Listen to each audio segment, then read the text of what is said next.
the difference between where I was performing last year and where I'm performing this year is confidence. Right. And I think that if you personally don't have the confidence that that gap can be closed, there's very little that I can do as a leader. And I think leaders have to be honest about that, of just saying, like, hey, if this person doesn't think that there is a possibility to close the gap, maybe they don't have the confidence just because they don't have the experience to see. And maybe I can point out some things like, hey, maybe here's some trainings we can do to try to close that gap.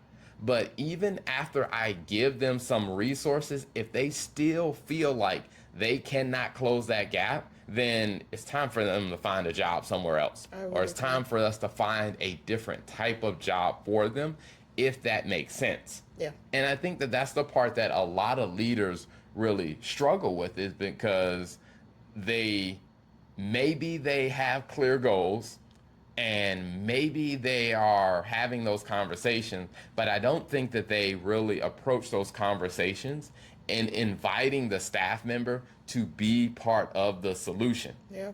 And then I think the last part, and this will be, I think this is the excellent version. So where I think, and even if I use the same golden age framework, so what the average company does is they set company goals and then they talk about it at the end of the year.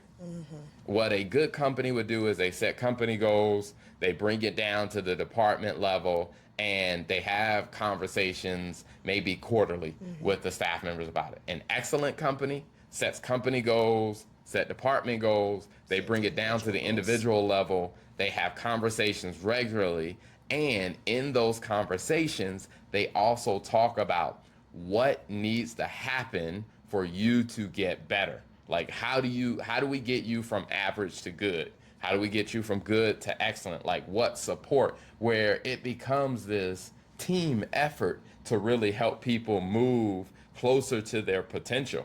And then I think also what I realized in that process is the staff members move to their potential a lot faster, because when in those conversations, what I would let them know is like, hey, I know you are capable of being here.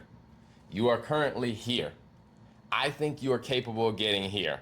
And I think me expressing my confidence in their ability gave them confidence to say, you know what, if he believes that I can do it, then I probably can do this. Right. And what we started seeing is people's performance really started improving by taking a different approach, and my frustration level started going down.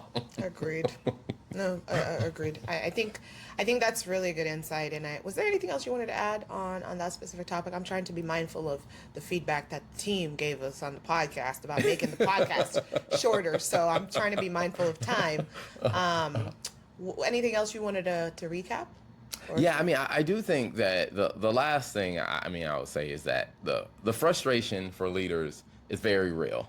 The frustration for leaders, it is going to happen. Like, there are going to be things that do frustrate leaders. And what I've seen to be the most common frustrations, as I've interviewed over 700 different business owners and business leaders, and working in multiple organizations, is one is the expectations not being clear. Like, people working on things that don't actually align with the real priorities. Like bringing people coffee. Yes. Or Sharing memes. like, hey, I'm fun to work with. Yes, I I need bring life and performance. energy. That's I not the mean, performance I need. if your role is talent management, maybe that's a metric. On Even with talent management, like, I need results. Like personality will only take you so far. That's I it. need results. Yeah, And I think just for leaders, the solution for that is to make it clear what are the results that you expect from this person, and tie it back to what the overall company results are, or the company expectations are. I think the second one is the people on your team just being oblivious to how their actual performance compares to the expectation. And I think with that, using the golden age, having those conversations with them, and then I think of people living up to their expectation. Like, no one we hire is going to come in the door and be excellent the day they step into the door. Because the perspective I have is, if I hired you today and you are already performing at the excellent level, what that tells me is I didn't set the goals high enough for you. Because there should be some development. There should be some time to develop.